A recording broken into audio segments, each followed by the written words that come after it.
بسم اللہ الرحمن الرحیم۔ محرم الحرام کا مہینہ شروع ہوتے ہی ہر مسلمان کے دل و دماغ میں حضرت امام حسین رضی اللہ اور آپ رضی اللہ کے پاکیزہ خاندان پر یزیدیوں کے ظلم و ستم کی دردناک داستانیں تازہ ہو جاتی ہے۔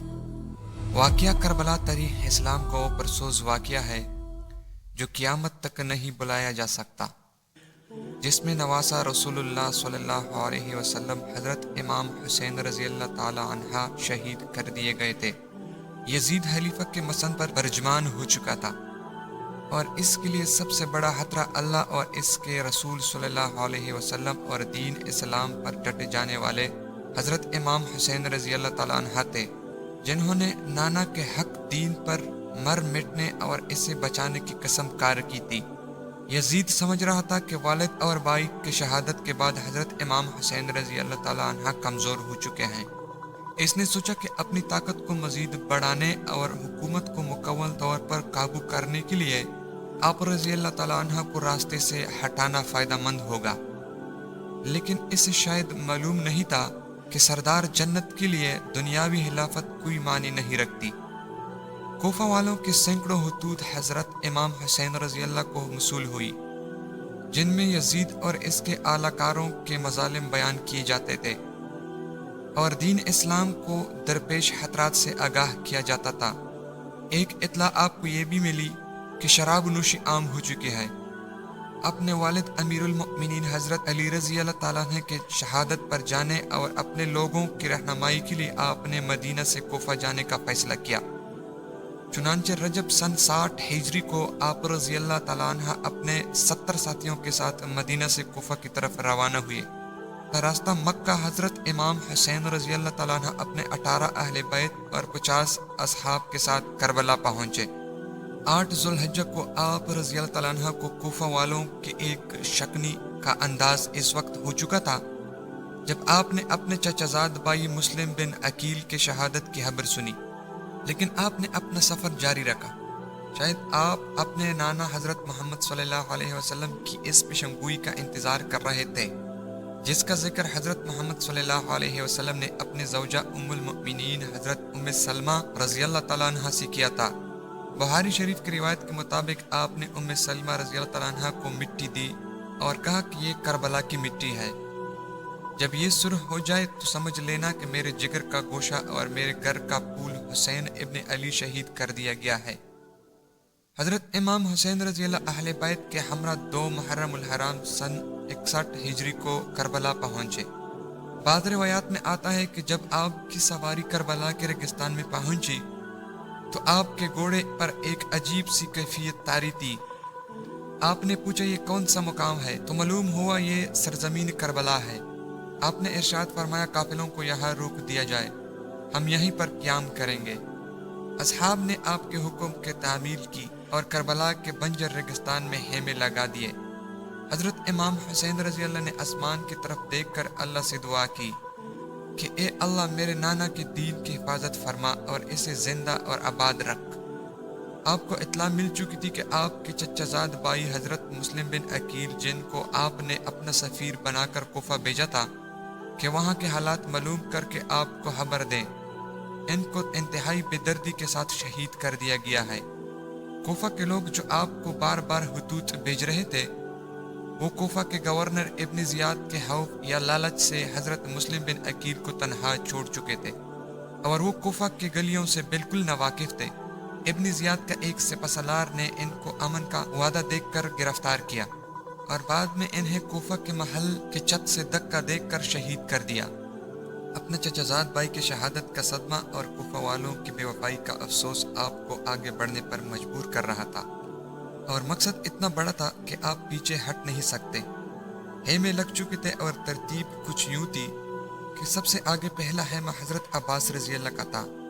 یہ ایسے شہید ہیں جو غازی کہلاتے ہیں۔ حضرت عباس رضی اللہ حضرت علی رضی اللہ کی دوسری بیوی سے ہے۔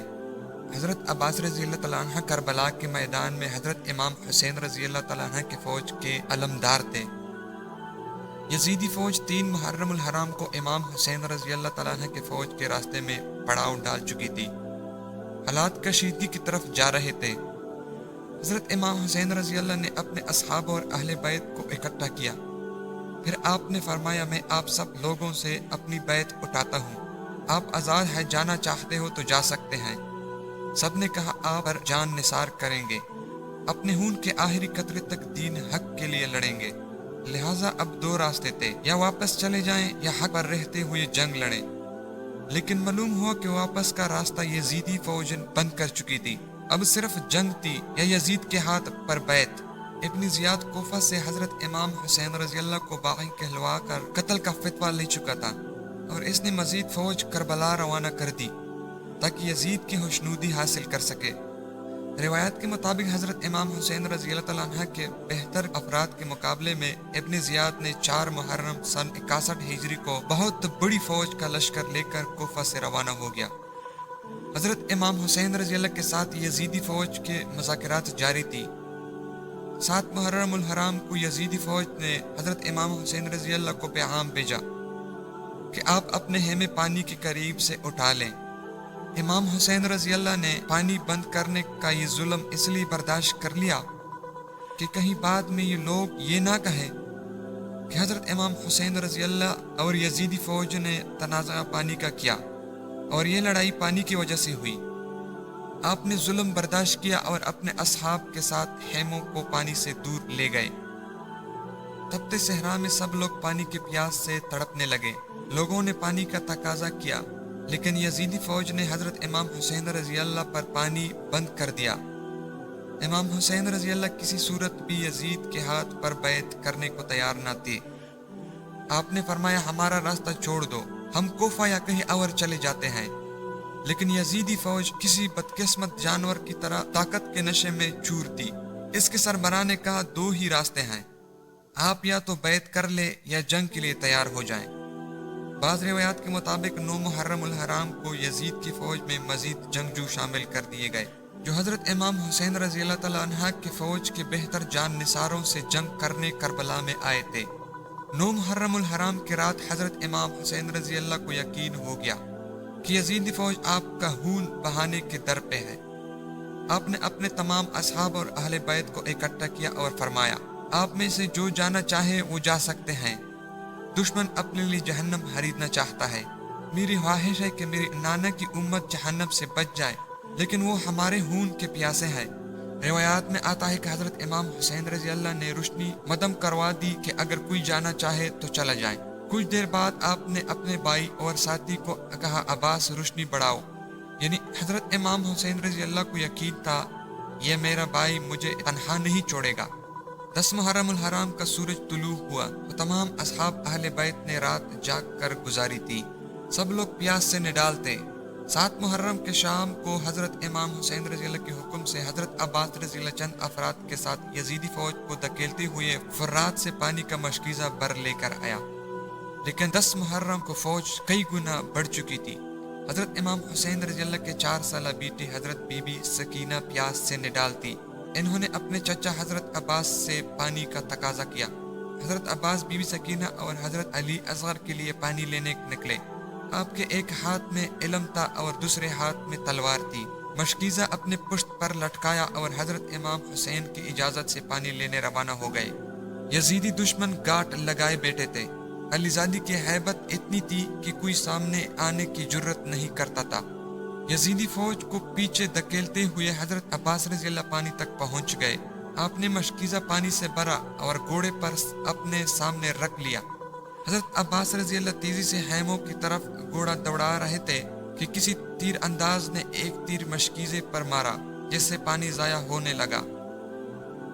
اپنے جان کی پرواہ کیے بغیر آپ نے تلوار والا ہاتھ مشکیزے کے پانی کو ضائع ہونے سے بچانے کے لیے استعمال کیا اور پرچم بلند رکھا۔ تلوار ہاتھ میں نہ ہونے کا فائدہ اٹھاتے ہوئے ایک یزیدی سپاہی نے جو درخت کے پیچھے میں چھپا ہوا تھا تلوار سے ایک زوردار وار کیا، جس ہاتھ میں علم تھا وہ بازو شہید کر دیا گیا۔ حضرت عباس رضی اللہ تعالیٰ عنہ نے درد کی شدت کے باوجود علم دوسرے ہاتھ میں تام لیا۔ چند تیر مشکیزے پر لگے پانی تیزی کے ساتھ ضائع ہونے لگا۔ اسی طرح آپ کا دوسرا بازو بھی شہید کر دیا گیا۔ علی زادے کو بے دردی سے زخمی کر دیا گیا تھا اور آپ کے دونوں بازو شہید ہو چکے تھے۔ لیکن عباس رضی اللہ ابھی زندہ تھے، شاید اسی نسبت سے آپ کو غازی کا لقب دیا جاتا ہے۔ ایک بدبخت نے پیچھے سے آپ کے سر مبارک پر پرچی کی ضرب لگائی اور حضرت عباس رضی اللہ شہید ہو گئے۔ امام حسین رضی اللہ تعالیٰ عنہ ان ظالموں کو آخر تک یہی ترغیب دیتے رہے کہ اے ظالموں، کیوں اپنے لیے جہنم خریدتے ہو؟ مگر آپ کے ایک نہ مانی گئی اور ایک ایک کر کے آپ کے سب ساتھیوں کو شہید کیا جا رہا تھا۔ ایک ایک کر کے تمام اصحاب آپ پر جانیں قربان کر رہے تھے۔ بالآخر آپ لڑنے کے لیے کربلا کے میدان میں اترے اور یزیدی فوج کے صفے الٹ دی تھی۔ نواسہ رسول اللہ صلی اللہ علیہ وسلم قہر بن کر یزیدی فوج پر ٹوٹے۔ 10 محرم الحرام عصر کی نماز کا وقت ہوا۔ آپ گھوڑے پر سے اترے، ریت سے تیمم کیا اور نماز کے لیے کھڑے ہو گئے۔ یزیدی فوج کے بزدل سپاہی جو قریب سے گھوم پھر رہے تھے اور حملہ کرنے کی جرت نہیں کرتے تھے۔ حضرت امام حسین رضی اللہ تعالیٰ عنہ نماز میں مصروف ہونے کی وجہ سے آپ پر حملہ کرنے کی جرت کر پائی اور چاروں طرف سے آپ پر تیروں کی برسات کر دی۔ نماز میں مصروف ہونے کی وجہ سے حضرت امام حسین رضی اللہ کو تیر کی تکلیف کا اندازہ نہیں تھا۔ یزیدی کو شاید معلوم نہیں تھا کہ یہ علی زادے ہے، اور حضرت علی رضی اللہ تعالیٰ عنہ بھی نماز میں مشغول ہو جاتے تو اس قدر خدا کی یاد میں ڈوب جاتے کہ تکلیف کا اندازہ نہیں ہوتا تھا۔ حضرت امام حسین رضی اللہ تعالیٰ عنہ سجدے میں گئے تو شمر نے اپنی تلوار کی ضرب سے آپ کا سر مبارک جسم سے الگ کر دیا اور اس کو نیزے پر بلند کیا۔ حضرت زینب رضی اللہ تعالیٰ عنہ یہ سارا منظر دیکھ رہی تھی۔ خیموں سے بھی بیبیوں کے رونے کی آوازیں آئی تو یزیدی فوجیوں نے خیموں کو آگ لگا دی اور ان کو قید کر دیا۔